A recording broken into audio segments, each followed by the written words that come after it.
Hey, so if VLC network stream is not working on your PC, yeah, like you can't open a stream link, it buffers forever, or it just shows an error, that can be really frustrating.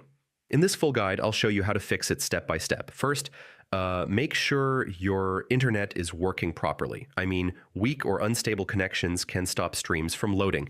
Next, yeah, close VLC completely and reopen it. Sometimes the stream just fails due to a temporary glitch.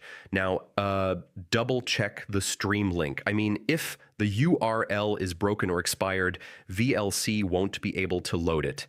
Yeah, firewall or antivirus can block network streams. Try disabling them briefly to test.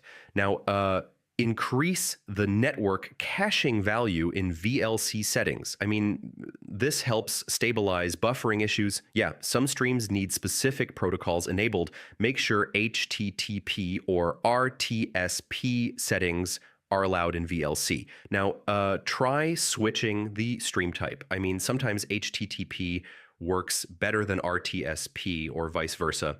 Yeah, resetting VLC preferences can fix corrupted network settings that block streaming. If nothing works, update or reinstall VLC. This fixes broken network modules and restores streaming support. So yeah, that's how you fix VLC network stream not working. Most of the time it's internet issues, wrong URLs or network settings. Try these steps and your stream should load properly again. Thanks for watching. Hey,